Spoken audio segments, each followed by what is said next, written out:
Si vous aimez le tennis sur YouTube, abonnez-vous pour ne manquer aucun de mes futurs contenus. Mon fils comme à la parade face à Musetti, le chef-d'œuvre d'émotion clairement entre Alcaraz et Murray, et le feuilleton Covid qui continue en Australie, c'est le programme épique de votre nouveau digest de Vienne. On s'installe confortablement et on attaque juste après ça.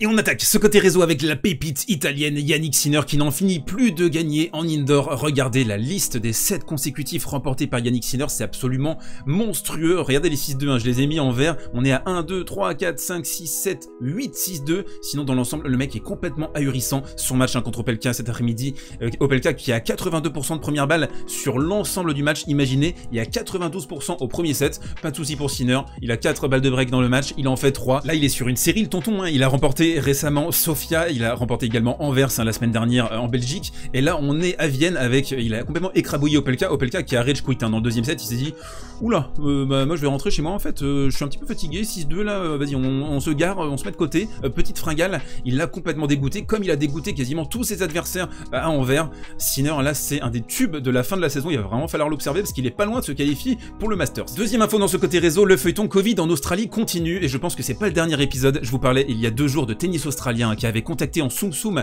les joueuses de la WTA en leur disant bon, nous on va essayer au maximum de faire rentrer les personnes non vaccinées. Ce n'est pas du tout l'avis du Premier ministre de l'État de Victoria. Alors, Premier ministre de l'État de Victoria, c'est pas le Premier ministre du tout le pays. Alors je vous montre sa jolie trône, regardez-le, il est magnifique.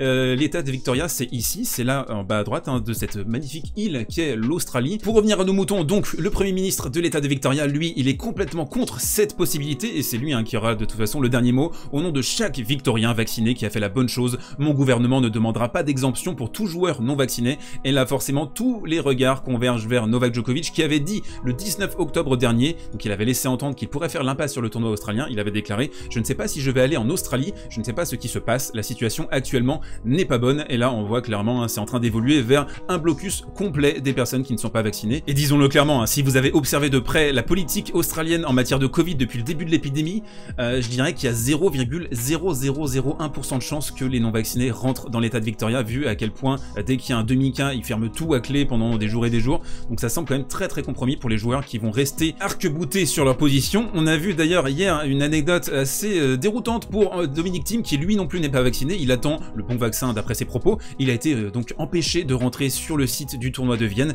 et le ministre autrichien s'en est carrément chargé. Il lui a dit il y a des personnes de 30 ans en soins intensifs, tous les vaccins actuellement disponibles sont sûrs et ont été utilisés 1 milliard de fois. En tout cas on le voit, il n'y a pas qu'en tennis, les sportifs de haut niveau, il y en a certains qui font un blocus complet, on le voit aussi avec Kyrie Irving sur la NBA, donc voilà, affaire à suivre. Et pour terminer ce côté réseau, comment ne pas mentionner la performance épique d'Andy Murray, encore une fois, le chef-d'œuvre d'émotion face à Carlos Alcaraz. On va le détailler vraiment plus en détail dans le coin tactique, mais avant ça, je voulais vraiment m'adresser à vous, les fans de tennis. J'espère que vous avez regardé cette rencontre, j'espère que vous suivez Vienne attentivement, c'est un 500, mais on a un tableau qui est extrêmement prestigieux, et on a un joueur là, Andy Murray, qui est l'une des attractions de cette fin de saison. Alors peut-être top 10, peut-être pas, en 2022-2023, ça, on n'en sait rien. Vous êtes 42% à avoir voté oui quand même sur mon sondage sur la chaîne, 1100 personnes qui ont voté au total, 58% ont dit non, mais à la limite c'est pas le plus important. Le tennis, pourquoi on le regarde? Parce que c'est un vecteur d'émotion, et Andy Murray, là encore une fois, il nous a régalé. Et on enchaîne premier match dans ce coin tactique avec notre Gaël National qui a régalé face à Lorenzo Musetti. On va voir en 4 palettes précisément ce qui s'est passé.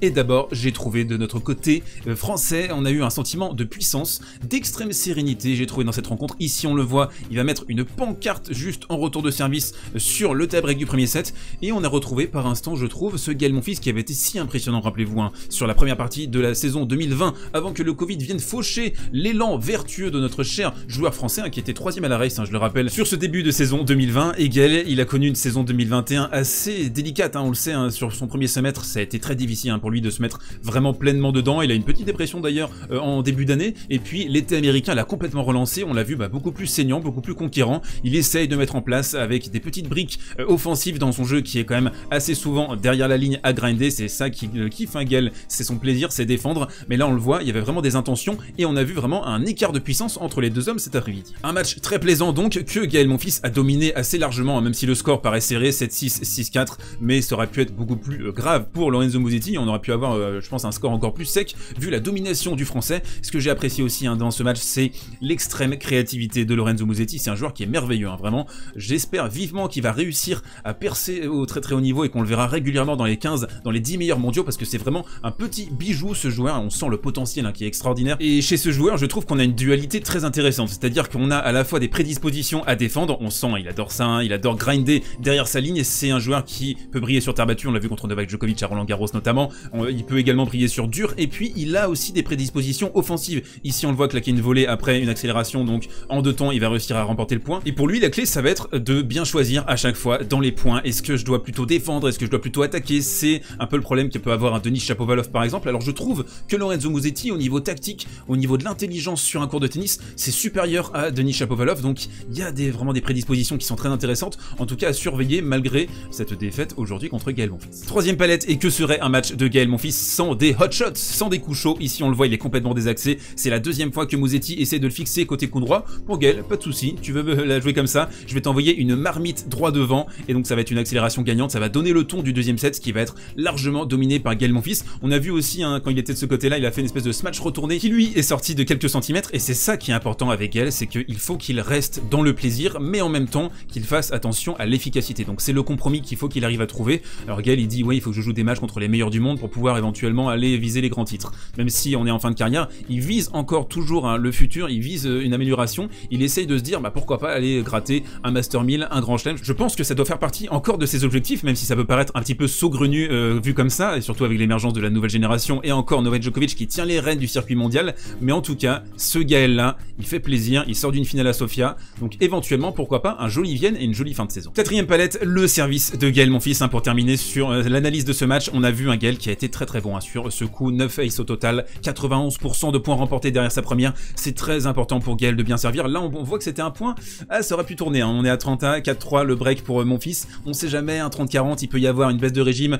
on a déjà vu ça chez Gaël Monfils, les légers chokes ou des sévères baisses en température, et ça c'est un point qui est vraiment crucial pour un Gaël qui a des intentions offensives, c'est-à-dire qu'avec un gros service, de 1, tu as des points gratuits, des points gagnants, des aces, et de 2, tu vas pouvoir avoir des retours assez courts et t'engager pleinement dedans. Donc ça lui évite de grinder, ça lui évite d'être défensif, et il peut immédiatement, dès son deuxième coup de raquette, être offensif. Donc ça c'est vraiment capital, ça a bien fonctionné là, et on attend donc son prochain match contre Schwartzmann. Et on enchaîne avec le chef-d'œuvre d'émotion ce soir à Vienne, devant les yeux de Dominic Thiem, je plaisante bien sûr, le match entre Andy Murray et Carlos Alcaraz, c'était le remake de ce match à Indian Wells où l'Écossais s'était imposé. Alors pot pourri de palette pour vous expliquer ce qui s'est passé dans cette rencontre, ça a été très fort en émotion, mais aussi en qualité de jeu, ça a été vraiment un super match, quasiment du début à la fin, et on va commencer par donc l'accélération en coup droit, la foudre de Carlos Alcaraz ici qui va faire la décision sur une accélération, qui va faire le break pour commencer cette rencontre 1-0, et qui a fait également le débreak avec ce coup droit dans la deuxième manche, qui lui permet ensuite de revenir à 4 partout et finalement de s'imposer 6-4 dans la deuxième manche. Mais on a vraiment un coup droit là qui est du niveau, je trouve, de Roger, Pic Roger 2004-2008, peut-être Del Potresque également. En tout cas c'est une arme là vraiment saisissante, et peut-être l'un des coups de la décennie à surveiller en tout cas. Dans cette deuxième palette, j'ai envie de vous faire une observation par rapport à ce que j'ai ressenti devant ce match, et c'est à quel point Andy Murray me fait penser là sur cette fin de carrière à André Agassi, période 2005-2006. Alors attention, André Agassi en 2005, il est en finale de l'US Open face à Pic Roger Federer, ici le contre mortel de la part de Murray, mais on voit c'est un joueur qui prend la balle tôt, c'est un joueur qui essaie de coller à la ligne le plus possible, même s'il a encore quelques restes défensifs, ça on l'avait détaillé dans son match précédent, mais en tout cas voilà, il est avec un corps qui est meurtri, un petit peu comme Agassi sur la saison 2006 qui était pété, rafistolé de partout. Mais ces mecs là, c'est des grands champions, ils ont un mental en titane, et Murray l'a encore montré malgré une défaite au final, si vous regardez que le score, cuisante, mais il y a tellement plus de choses à regarder dans le tennis que simplement le score. Troisième palette, alors Alcaraz, ok, c'est un bras de feu, mais c'est aussi quelqu'un de assez lucide je trouve. Alors les retours de service aussi c'est pas mal, il se jette dedans, le service on a dit, on a déjà développé qu'il y avait des actes de progression à effectuer, mais ici, on l'a vu dans cet échange, au niveau de la latéralité, on sentait qu'Andy Murray était un petit peu faiblard, et on a vu sur les temps de réaction dans une autre palette, je vais vous montrer ça d'ici quelques instants, c'est un petit peu mou de temps en temps, il n'a pas les réflexes qu'il avait à son prime, c'est normal après cette opération à la hanche, et du coup Alcaraz ici dans cette palette va parfaitement exploiter cette faiblesse avec une amortie extrêmement bien distillée, et donc Murray ne pourra pas y aller. Le moment décisif, vraiment, on a senti que Murray était pas au top au niveau de ses réflexes, c'est ici, là on a vu un retour d'Alcaraz, et puis il met un petit temps, c'est très fin, c'est très petit, c'est une demi-seconde, mais c'est tout ce qu'il faut pour être en retard sur la balle et lâcher un revers dans le filet, et du coup il va peur de la première manche 6-3. Un autre thème important dans cette partie, ça a été les qualités défensives des deux joueurs, et quelque chose que je voulais vous montrer sur cette palette. Ici on va voir un smash défensif complètement raté de la part d'Alcaraz.